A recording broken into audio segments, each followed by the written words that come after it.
Ini juga, ini tegas malahan ayatnya.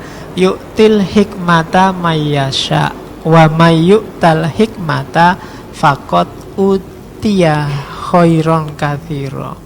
Jadi Allah ngasih hikmah pada siapa yang dikehendaki. Jadi kalau sudah belajar filsafat berseri-seri sampai ratusan nggak paham-paham, belum dikehendaki oleh Allah. Karena Allah yang ngasih. Wa mayyu'tal hikmata faqad utiya khairon katsira. Kalau paham, alhamdulillah, berarti kita dikasih kebaikan yang banyak oleh Allah. Itu Quran loh yang ngomong, bukan saya. Jadi paham filsafat berarti ketemu hikmah, kita diberi kebaikan yang banyak. Cuma wa ma yadzakkaru illa ulul albab, dan tidak termasuk orang yang ingat, orang yang sadar akal hal ini, kecuali ulul albab. Ini lebih dalam lagi, karena ulul albab itu mata batinnya. Jadi orang yang ngerti ini tidak cuma orang yang cerdas pikirannya, tapi yang mata batinnya terbuka, yang sadar. Jadi orang yang mau belajar hikmah itu berarti dia ulul albab. Jadi kan ada ulil absor, nggak ada abdalahnya. Terus ada ulul albab. Kalau absor itu urusan fisik mata. Nanti ada ulin nuha, urusan kecerdasan pikiran. Ada ulul albab, kecerdasan batin. Jadi berarti apa? Pendekatan kita pada hikmah membutuhkan keterbukaan hati.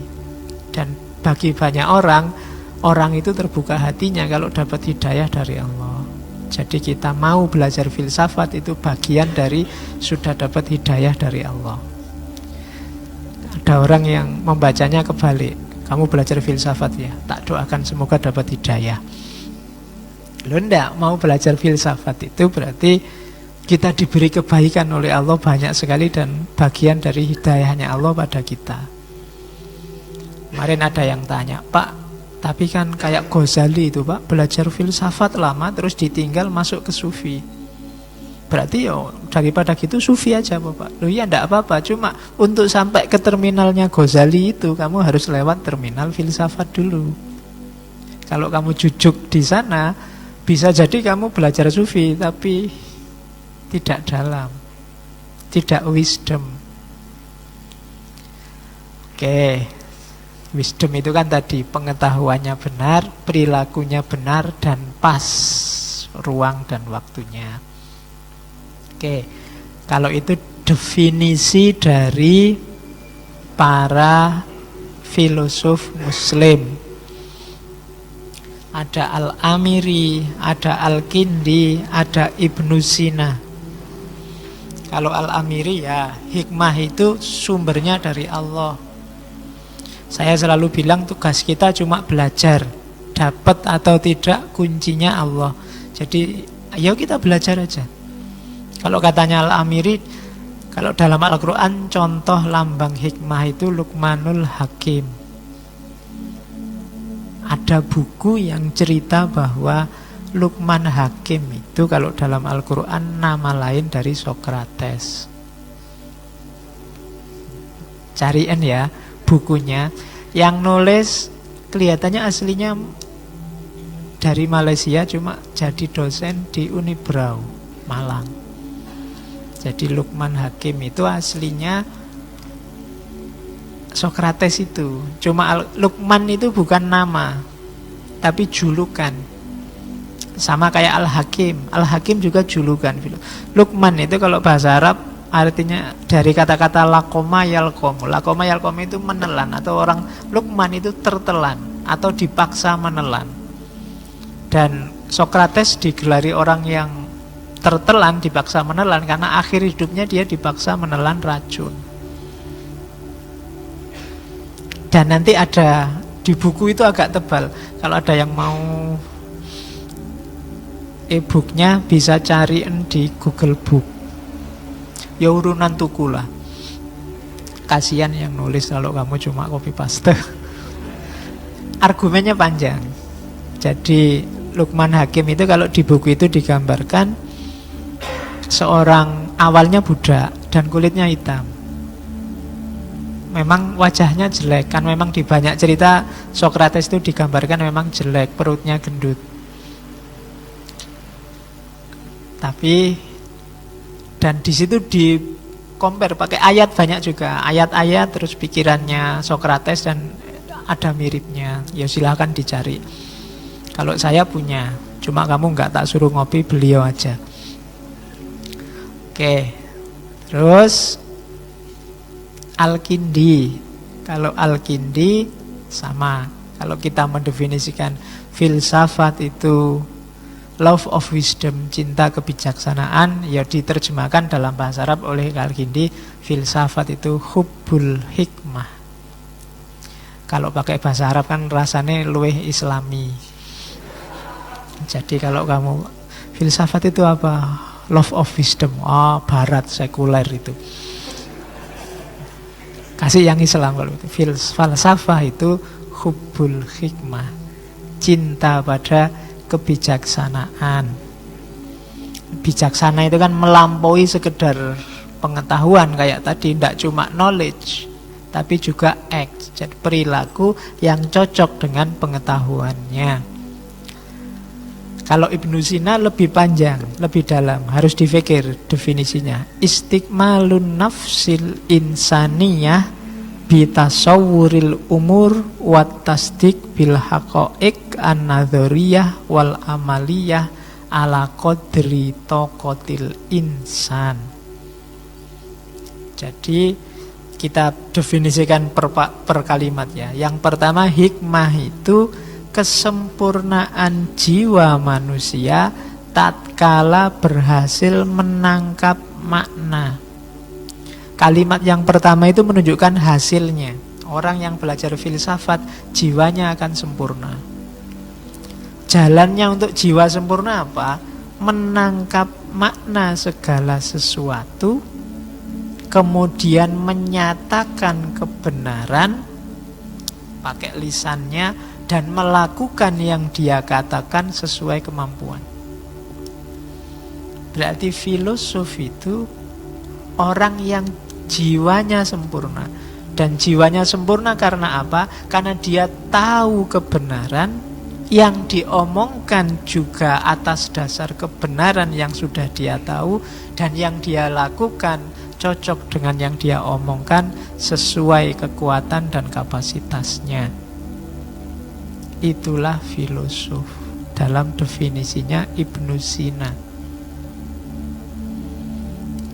Jadi dari aspek teori, hikmah itu ternyata luar biasa untuk tujuan kita sebagai sapiens, manusia cerdas. Terus kalau ini dari Lisanul Arab, mirip-mirip saja, memahami segala yang baik dan menguasai segala yang baik.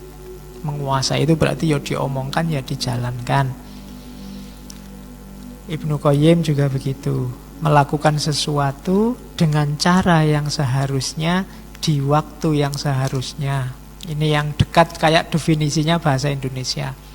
Bijaksana itu tepat ruang dan waktu dan caranya. Banyak hal baik, realistis, tapi tidak cocok ruang, waktu, dan caranya. Maunya mengingatkan, jadinya menyakiti. Yang diomongkan kebenaran, tapi minus kebijaksanaan. Kenapa? Hasilnya malah kontraproduktif. Jadi apa-apa itu harus pas caranya, ruangnya, dan waktunya. Ya banyak, saya sering ngasih ilustrasi. Barang baik itu kalau cara, ruang, dan waktunya ndak pas, jadi jelek. Membantu teman itu bagus, tapi waktu ujian akhir jelek. Ya kan? Oke. Peduli dengan teman itu bagus, tapi terlalu peduli jadi jelek. Kita menyebutnya kepo. Nah, itu kan jelek. Tapi peduli bagus. Ingin tahu kondisi teman bagus, tapi kalau keterlaluan jadinya jelek. Lu mau ngaji ini aja kan bagus, tapi ketika dia caranya jelek, ruangnya ndak pas, metodenya ndak pas, jadinya ndak bijaksana, hasilnya bisa kontraproduktif. Misalnya, yuk ngajinya kita ganti ya waktunya, yang semua orang bisa. Ini kan masih, kalau sore gini banyak yang sibuk, kita ganti jam 1 malam ya ngajinya misalnya, kan nanti banyak yang longgar. Itu ruangnya ndak pas, hasilnya jelek pasti. Jadi, atau ruangnya ndak pas, yuk kita ngajinya sekali-sekali jangan di masjid lah, ndak seru. Kita pindah ngajine ning ndi lah kono, di mall apa, ayo di Ambarukmo kita bikin ngaji kayak gini misalnya. Kamu mesti ndak konsen, wong di masjid aja hening kayak gini kamu ndak paham-paham apa mana neng mall. Ya kan, kamu lagi enak-enak ngaji terus keliwar-keliwar SPG-nya, kamu mesti nggak jadi lihat slide-nya. Mesti kamu tolah-toleh kiri kanan. Itu hikmah. Jadi segala sesuatu harus pas ruang dan waktunya. Terus saya pinjam beberapa teori, wong ini ngajinya ngalor ngidul nggak apa-apa, yang penting kamu jelas karepnya. Di banyak agama ada hikmah. Tadi saya kasih contoh yang Islam. Buddha ada pasti, nanti silahkan dibuka sesi kita ngaji Buddha, bagaimana 8 jalan kebenaran, 4 jalan kebenaran, itu kan juga isinya semua wisdom. Di Hindu bahkan ada dewa kebijaksanaan, dewa kepandaian, seperti Ganesha. Di Taoisme misalnya, itu dari kitabnya orang Tao itu, bijaksana itu kalau dari Tao sumbernya 3: charity, simplicity, humility. Murah hati, sederhana, rendah hati. Itu kalau versinya Tao. Kalau ingin lihat orang ini bijaksana apa tidak, parameternya 3: murah hati, sederhana, dan humility. Humility itu rendah hati. Berarti orang sombong pasti tidak bijaksana. Orang hidupnya berlebihan, bermewahan, tidak simple, pasti tidak bijaksana. Dan orang yang tidak murah hati, mahal itu bisa, murah hati itu bisa fisik, bisa non fisik. Kan ada orang yang mahalnya setengah mati, dinego ndak bisa. Pak mbok sama teman, jangan kaku-kaku gitulah, ndak bisa ini sudah. Nah itu kan ndak murah hati namanya. Pak kan kita satu daerah, Pak mbok nilainya mbok jangan pelit-pelit gitu. Oh ndak bisa, aturannya begitu. Itu kan jenis mahal juga. Kalau kamu pakai bahasa istilah jual mahal ya termasuk itu. Alah mau sama temen salah dikit gitu aja mbok dimaklumi, ndak bisa, ini hukum, ini harus ditegakkan. Nah, itu juga termasuk jenisnya jual mahal. Jangan mahal-mahal sama orang lain. Jangan sampai kita nanti dimahali oleh Allah, kita sumpek lagi. Kalau Allah jual mahal, mungkin sholatmu gak sah terus.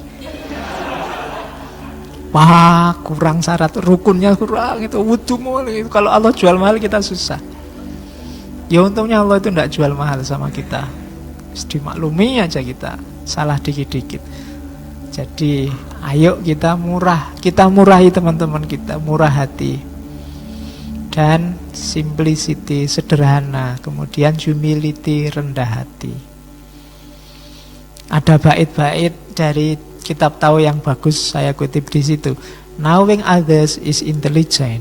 Knowing yourself is true wisdom. Mastering others is strength. Mastering yourself is true power.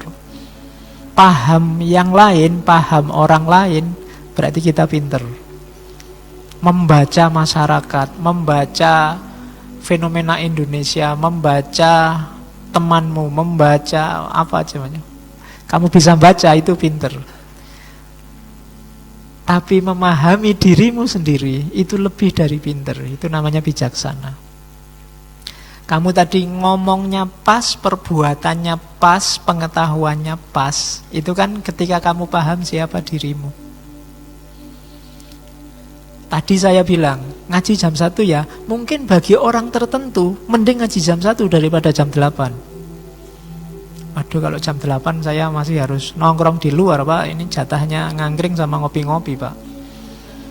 Nanti, Pak, jam 1 saya baru, ininya cerdasnya keluar. Saya biasa melekan nonton bal-balan misalnya. Itu kan yang tahu dirimu sendiri. Jadi, paham dirimu itu wisdom. Ada loh, saya tadi bilang di mall ngajimu mesti tidak konsen. Tapi ada orang tertentu kalau belajar butuh rame. Kalau sepi dia tidak konsen, ngantuk. Kalau temennya cerewet rame sambil itu dia sambil belajar bisa. Ada yang begitu. Itu knowing yourself. Kamu yang paham dirimu kayak gimana. Itulah wisdom. Makanya nyawanya ilmu filsafat itu mengetahui diri, kayak jargonnya Socrates. Know yourself. Pahami dirimu. Mastering other is strength. Mastering yourself is true power. Kamu bisa menguasai orang lain. Jadi ketua apa, kepala apa, koordinator takmir sekecamatan. Itu power, kekuatan. Tapi ada yang kekuatan sejati apa? Menguasai dirimu sendiri. Itu jenisnya wisdom. Jadi Taoisme itu contoh. Kalau Confucius punya teori juga. Kita juga pernah ngaji Confucius. Katanya Confucius, kalau kita bingung ingin jadi orang bijaksana gimana, wawasannya tidak terlalu dalam, katanya tenang aja, ada 3 jalan untuk kita sampai pada wisdom. Bisa lewat reflection, bisa lewat imitation, atau yang ketiga bisa lewat experience. Reflection itu kita berpikir sendiri. Katanya Confucius, ini yang paling mulia. Kalau memang mampu, ayo kita mikir sendiri, mikir diri kita sedalam mungkin, kemudian kita hidup secara sesuai kebenaran yang kita temukan. Ini jalan paling mulia. Tapi ada orang yang tidak nyampe untuk berpikir dalam. Ada caranya, paling gampang apa? Imitation, the easiest. Niru. Kalau kamu tahu ada orang baik, ada orang bijaksana, tirulah. Maka kamu jadi orang baik, jadi orang bijaksana. Kamu tinggal milih idolamu siapa. Idola orang baik ya, bukan idola Korea atau idola. Tirulah, imitation. Aduh, aku mengidolakan Gus itu. Tiru perilakunya, cara bertutur, cara bertindak. Kamu juga berarti karena kamu memfotokopi orang bijaksana, kamu jadi bijaksana. Nah, itu imitation. Ada lagi yang ketiga, cuma ini bitterness. Yang paling pahit apa? Pengalaman. Kenapa pahit? Ya, kamu baru belajar setelah ngalami, itu pahit loh. Begini rasanya patah hati, kan gak enak, pahit. Mbok wis kamu belajar dari yang oh kayak gitu temanku katakan, tapi nek wis ngerasake dhewe ya baru kamu paham, tapi pahit.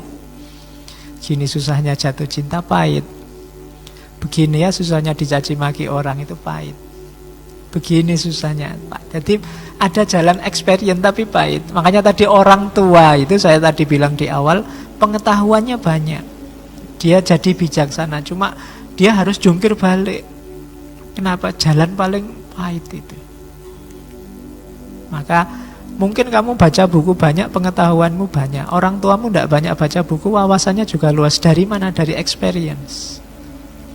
Ya jelas lebih capek, lebih sakit-sakit orang tuamu. Karena pengalaman. Pengalaman dibohongi anaknya, duitnya sih. Ya, kampus tidak ada bayar, ini bayar, beli buku. Padahal duitnya habis buat beli pulsa. Jadi orang tuamu ya ngerti lah. Orang tuamu biasanya nggak mikir alasan. Yang penting anakku lagi butuh duit, dikasih alasan apa aja, diyani aja. Ya, karena mungkin orang tuamu ngalami yang pahit-pahit, dia pengen anaknya ndak ngerasain pahit. Tapi anaknya ya kaya ngono. Oke, jadi itu Confucius, contoh wisdom dari negeri Cina. Oke, saya tadi janjinya sak jaman ya, kurang seperempat. Ini jargonnya Socrates. The only true wisdom is in knowing you know nothing. Ini banyak dikutip di mana-mana. Jadi ada shortcut hari ini. Kalau kamu memang minat masuk ke dunia kebijaksanaan, ingin jadi orang bijaksana, ada jalan gampang. Merasalah jadi orang yang tidak tahu apa-apa. Itu pasti kamu bijaksana. Orang yang merasa tidak tahu itu yang pertama pasti tidak minteri. Yang kedua dia pasti siap untuk selalu belajar. Tidak mungkin dia menghakimi orang lain, menyalah-nyalahkan orang lain, menyesat-nyesatkan orang lain. Karena dia merasa aku itu tidak tahu. Oh, ini mahal. Kelihatannya simpel, mungkin kamu kutip di mana-mana, tapi dijalankan berat. Merasalah bahwa kamu tidak tahu. Kalau tidak percaya, kamu baca postingan Facebookmu selama ini, timeline ke belakang aja. Nadanya mesti nada kamu minteri, merasa kamu tahu, merasa kamu ngerti. Iya. Karena kalau kamu tidak ngerti, mesti tidak posting apa-apa. Begitu kamu posting, pasti kamu merasa ngerti itu. Itu salah satu parameter bahwa justru kebijaksanaan itu diawali dari kamu jangan merasa tahu dulu. Karena kalau kamu sudah merasa tahu, kayak gelas yang sudah ada isinya, ya kamu tidak akan berubah dari situasimu hari ini. Karena apa? Tidak ada isi baru yang bisa masuk.